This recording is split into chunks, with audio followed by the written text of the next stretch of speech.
Taking an objective view of the sort of monarch, leader, mother, and person that Queen Victoria of Great Britain was following the death of her husband, how she withdrew from public life, and how dreadful and petty she was towards her children and her duties, how does Charles feel she fares compared to the perhaps much more dignified and grounded monarchs of Europe at the time? Does she receive undue credit for the British industrial, cultural, and scientific advances of the time?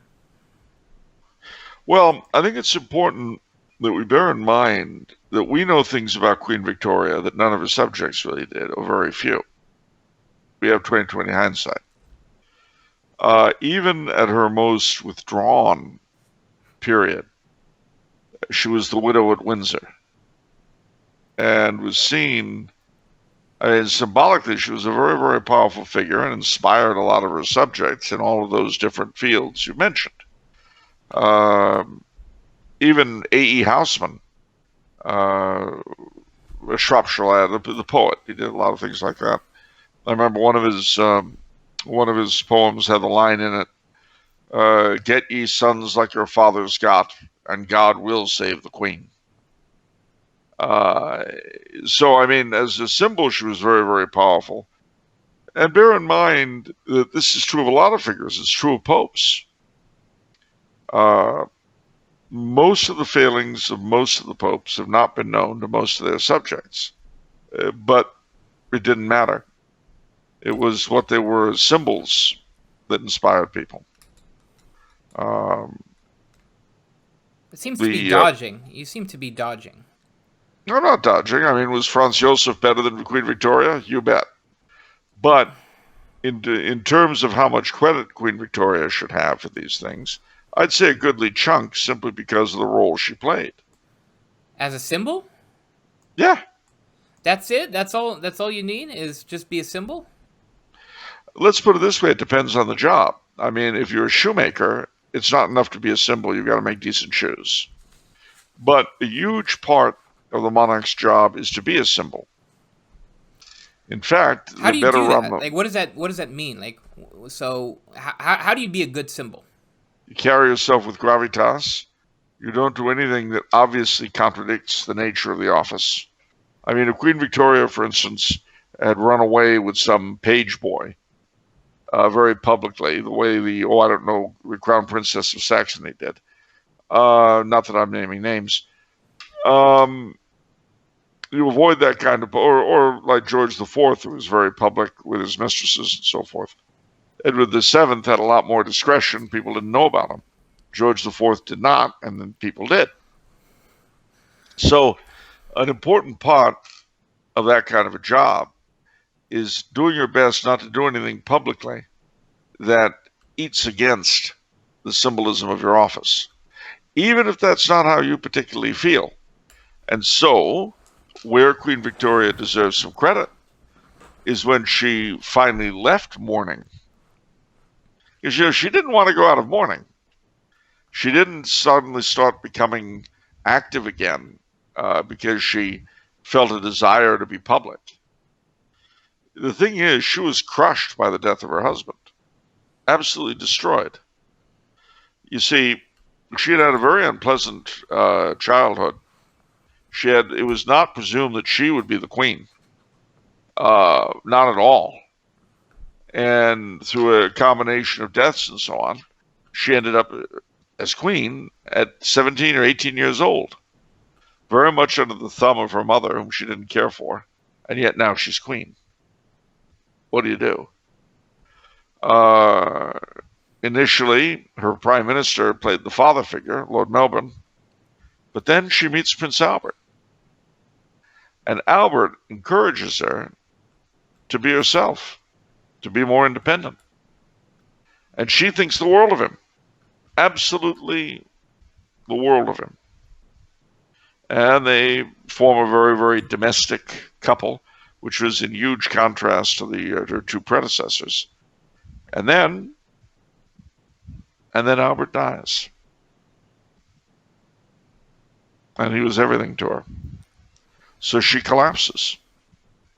I mean, he had had such a huge part in helping her establish an independent identity. And then he was gone. So what does she do? She becomes the widow at Windsor. And this goes on for, 20 years, was it? 10 years? Long time. And eventually it gets so bad that her son, with whom she has a terrible relationship, she blames him for the death of his father.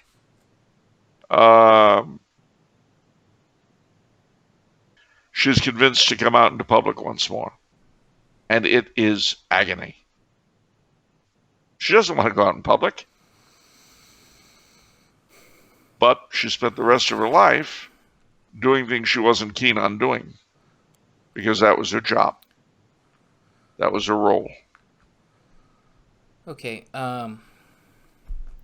So let me sort of restate what you said in question form, perhaps. So she gets credit because she had good manners, made good personal decisions, and overcame personal obstacles. And because that vaulted her into a symbol, she deserves to get an era named after her and all the credit for the greatness of the British Empire. Yeah. Right woman at the right time. I mean, the very fact that her subjects adored her. Got to bear one thing in mind. They had something going for them that we don't. We have 20/20 hindsight into her problems, into the difficulties that she presented to her children, into all sorts of other things. But we weren't alive then. The very fact that her people idolized her should show you that she was doing something right.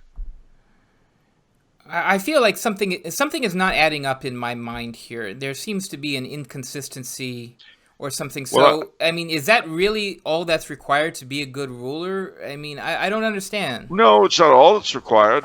But in terms of doing the job that she had to do, we got to bear in mind that the British monarchy as we know it is in very, very much the product of the American Revolution. George III, who was Victoria's grandfather, had attempted to regain the sort of monarchy that Queen Anne had had, with the king acting as a mediating force between the parties and so forth, and actually be more powerful than the parties. He failed. And there were two results from that failure. But one were the United States. The other, and also Anglo-Canada and Sierra Leone. The other, and the Bahamas. The other was that the British Constitution kept going further along in the direction he had attempted to stop. It became more and more under the control of an oligarchy. And that oligarchy had two major factions. Now, it fell to Queen Victoria to be a symbol of national unity at a time when national unity was becoming ever more threatened. When the issues that plagued Britain, industrial welfare, colonialism, whether to have an empire or not, the rise of the urban proletariat, the Irish problem, all of these things, any one of them by themselves, threatened to derail British progress. And through it all, there was the Queen, serene, seemingly, living up to the role and impressing everyone with how she lived and what she lived through. Don't forget, too, that she had the good fortune to live a long time. She was queen from 1837 until 1901. That's a long time. And similarly, here in Austria, Franz Josef was Kaiser from 1848 to 1916. Now, Queen Elizabeth, now reigning, has been queen since 1952. Think about what that means. The year before my brother was born. This is not going to be called the Elizabethan age, for which Her Majesty may feel very, very lucky. I wouldn't want to have this time stuck on me. But when she came to the throne, her prime minister, Winston Churchill, and think about that. Queen Elizabeth's first prime minister was Churchill. That's wow. Wow, indeed. He talked about the beginning of a new Elizabethan age. Well, as I say, she's lucky they didn't stick her with the name. But as with Victoria, so with Elizabeth, she has become a major advisor to her prime ministers. Why? Because she's seen things none of them have. After Tony Blair, they've all been born while she's been queen. Think about that. Now, think about us. Since who was president in 1952? Eisenhower. Truman. No? Oh, Truman. Okay. Truman, Eisenhower, JFK, LBJ, Nixon, Ford, Carter, Reagan, Bush 1, Clinton, Bush 2, Obama, and the Trumpster. All them presidentes in the time that Elizabeth II has been queen. And she's met all of them and talked to all of them. The prime ministers, since she was queen, have come and gone like nobody's business. It was the same with Victoria.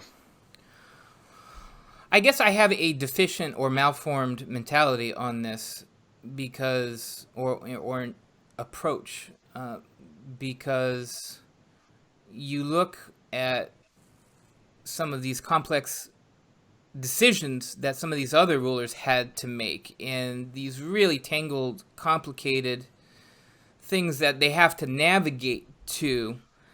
Perhaps I myself was viewing a ruler as a kind of chess player, putting the right pieces strategically in matters of state, and perhaps that's what I was looking for with this Victorian question, is what pieces did she move in matters of state that generated the greatness? In that kind of monarchy, the constitutional monarchy, it's not the queen who plays chess. It's the politicians. Okay. But what the queen does is make sure the board doesn't get pushed over. She do that? Well, several ways. One is simply, again, this depends to a great degree on the personality of the queen or the king. And mind you, the constitutional monarchy of this sort is not my idea of a good time. Okay. But it's what she inherited. It's what the job was. So basically what you have to do is you've got to be a focus of loyalty above parties. In other words, at any given time, the prime minister of the day is going to have a huge political opposition, the other party. Okay, so what are the other party loyal to? They're not loyal to the prime minister of the day, and they'll do anything they can to get him out. Well, the problem with that is that there are, despite being so politicized as we are now, there are interests that are beyond politics and that somehow have to be maintained.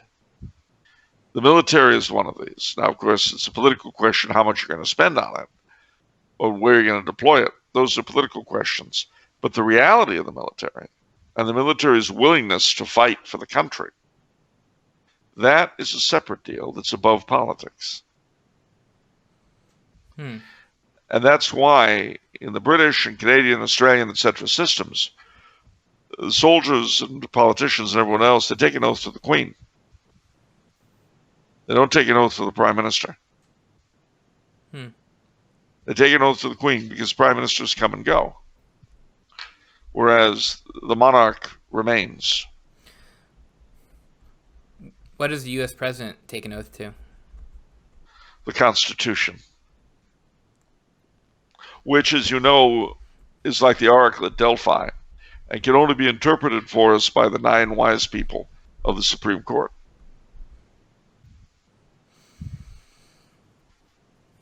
I myself took an oath to defend the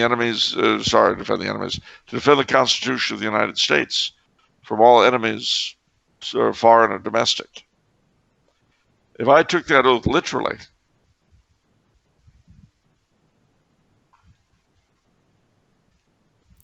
Go on. let's just say there may not be too many people left alive in Washington, or I might be dead. So, whereas bearing true faith and allegiance to Her Majesty the Queen and her successors, that's a little more tangible. That's true. There's a person there.